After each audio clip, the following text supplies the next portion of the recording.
Hello everyone, welcome back to Sowmya Ganesan's kitchen. இன்னைக்கு என்னோட style வெண்டைக்காய் சாம்பார் பார்க்க போகிறோம். இதுக்கு வந்து தேவையான அளவு வெண்டைக்காய் தானுக்கு வந்து நல்லா அலம்பி வச்சுக்கோங்க. 2 பெரிய தக்காளி, 2 பச்சை மிளகா, கொத்தமல்லி, கருவேப்பிலை. அப்புறம் புளி வந்து 2 தோல் எடுத்துட்டுருக்கேன், ஊற வச்சுட்டுருக்கேன். அப்புறம் தோரம்பருப்பு நான் இந்த வாஷிங் பவுடர் கப்பில் 1.5 கப் எடுத்துட்டுருக்கேன், இல்லை 1/2 கப் நார்மல் கப்பில். பெருங்காயம், உப்பு தேவையான அளவு. இது வந்து வீட்டில் அரைச்ச சாம்பார் பொடி, மஞ்சள் தூள். அப்புறம் காஷ்மீரி சில்லி பவுடரும் வெல்லமும் வந்து இட் இஸ் ஆப்ஷனல், தேவையான எடுத்துக்கலாம். அப்புறம் குக்கிங் ஆயில், கொஞ்சம் வெந்தயம், கடுகு, உளுத்தம்பருப்பு தாளிக்கிறதுக்கு. ஃபஸ்ட்டு ஒரு வானிலையிலையோ சட்டிலையோ வந்து நம்ம எண்ணெய் எடுத்துக்கலாம். குக்கிங் ஆயில் நார்மல், நல்லா சுட்டதுக்கப்புறம் 1 டீஸ்பூன் வந்து வெந்தயம், அப்புறம் 1 டீஸ்பூன் கடுகு. கடுகு கொஞ்சம் வெடிச்சதுக்கப்புறம் உளுந்து 1 டீஸ்பூன்.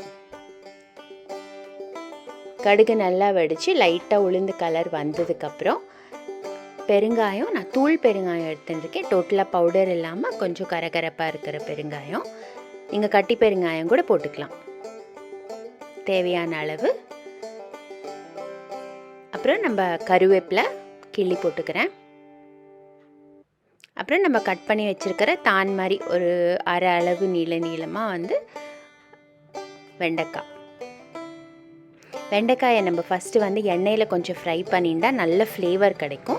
இப்போ வெண்டைக்காய்க்கு ஏற்ற உப்பு மட்டும் போட்டுக்கிறோம். இது வந்து வெண்டைக்காய் சாம்பார் இந்த ப்ராசஸ்ஸு. மற்ற சாம்பார் எல்லாம் கொஞ்சம் டிஃப்ரெண்ட்டாக இருக்கும் இந்த தான் போடுற விதத்தில். அது நான் ஃபர்தர் வீடியோஸில் போடுறேன். சாம்பார் பேசிக் ரெசிபி கொஞ்சம் பேர் கேட்டிருந்தாங்க, அதனால நான் அந்த சாம்பார் ரெசிபி போட்டிருக்கேன் இன்றைக்கி.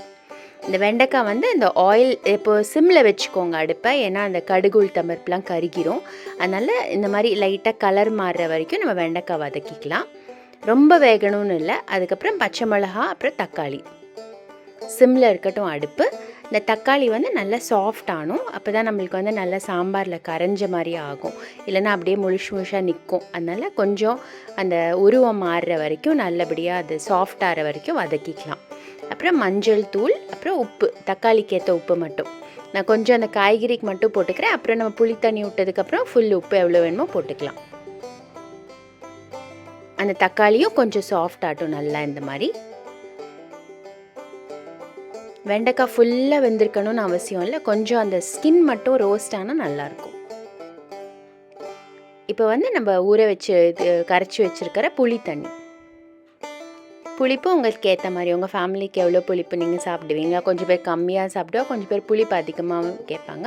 ஸோ அதுக்கு ஏற்ற மாதிரி எங்கள் ஆற்றுக்கு வந்து 2 தோல் புளி போட்டுருக்கேன், அது போகிறோம். டொமேட்டோட புளிப்பு கூட இருக்கும், ஸோ பார்த்து போட்டுக்கணும். இப்போ வந்து கொஞ்சம் டைல்யூட் பண்ணிவிட்டு நம்ம வந்து நல்ல ஃப்ளேமை ஹை பண்ணிடலாம். இனிமேல் நம்ம ஃபுல்லாக ஹை ஃப்ளேமில் தான் குக் பண்ண போகிறோம். அதுதான் நல்ல டேஸ்ட் கொடுக்கும் சாம்பாருக்கு. நல்ல தளன்னு கொதிக்கணும். கொதித்த உடனே கொஞ்சம் புளி தண்ணி பச்சை வாசனை போனதுக்கப்புறம் சாம்பார் பொடி 1.5 டீஸ்பூன், அது காரத்துக்கு ஏற்ற மாதிரி பார்த்து போட்டுக்கோங்க. அப்புறம் கொஞ்சம் டைல்யூட் பண்ணிக்கணும், நல்லா இந்த அளவுக்கு டைல்யூட்டாக இருக்கணும் ஃப்ளேம். அதுக்கப்புறம் ஃபுல் ஹையில் தான் இருக்கணும் நம்மளுக்கு. நல்லா இப்படி கொதிக்கட்டும். கொதிச்சதுக்கப்புறம் நம்ம வேக வச்சுருக்கிற மசிச்ச தோரம்பருப்பு நல்லா மசிச்சுக்கோங்க. அப்போ நம்மளுக்கு வந்து முழுசாக நிற்காமல் இருக்கும் சாம்பாரில். மசிச்சுட்டு அதை விட்டதுக்கப்புறம் கொஞ்சம் கீழே அடி பிடிக்காமல் கலந்துட்டு நல்லா டைல்யூட் பண்ணிக்கோங்க.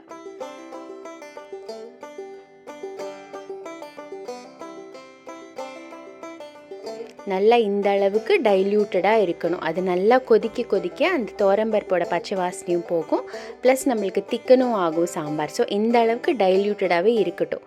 ரொம்ப தண்ணியாக இருக்குதுன்னு நினச்சிக்காதீங்க, அது கரெக்டாக இருக்கும். நல்லா ஃப்ளேம் ஹையில் வச்சு இனிமேல் நல்லா கொதிக்கணும் அது சாம்பார்.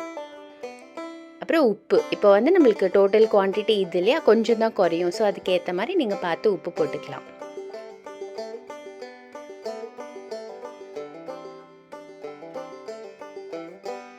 நல்லா இப்படி கொதிக்கணும், தளன்னு கொதிக்கணும். அதில் தான் டேஸ்ட்டே வரும் சாம்பாரோட எல்லாம் சேர்ந்துண்டு. இப்போது கொஞ்சம் பேர் கலர் கொஞ்சம் கேட்பாங்க, கலர் நல்லா டார்க் ரெட்டாக இருக்கணும்னு. ஸோ அதுக்கு வந்து நீங்கள் அந்த காஷ்மீரி சில்லி ஒரு 1/2 டீஸ்பூன் வேணால் சேர்த்துக்கலாம். இது ஆப்ஷனல் தான். அப்புறம் வெல்லம் நான் ரெக்கமெண்ட் பண்ணுவேன் சேர்க்கறதுக்கு. தக்காளி நல்ல ஸ்வீட்டாக நல்லா இருந்தால் சேர்த்துக்க தேவையில்லை. பட் நீங்கள் கொஞ்சம் ஒரு பீஸ் வெல்லம் சேர்த்துனா அந்த நல்ல டேங்கி ஃப்ளேவர் கிடைக்கும் உங்களுக்கு. அந்த லிப்ஸ் ஸ்மேக்கிங் சொல்லுவாங்கள்ல, நல்ல ஒரு புளிப்பு, இந்த திதிப்பு, உப்பு அதெல்லாம் சேர்த்த மாதிரி ஒரு நல்ல ஃப்ளேவர் கிடைக்கும். வேண்டான்னா விட்டுக்கலாம். நல்லா கொதிக்கணும். கொதித்து இந்த நல்ல கன்சிஸ்டன்சிக்கு வரணும். இது ரொம்ப லிக்விட் நினச்சிக்காதீங்க, ஆறினோன்னு கெட்டியாயிரும். கரெக்டாக இருக்கும் நம்மளுக்கு. இந்த கன்சிஸ்டன்சியில் நிப்பாட்டினா கரெக்டாக இருக்கும். அவ்வளோதான், ஆயிடுத்து. இப்போ அணைச்சிட்டு நம்ம கொத்தமல்லி தூளாக கட் பண்ணி வச்சுருக்கிற கொத்தமல்லி சேர்த்துக்கலாம். ஆச்சு, சாம்பார் ரெடி.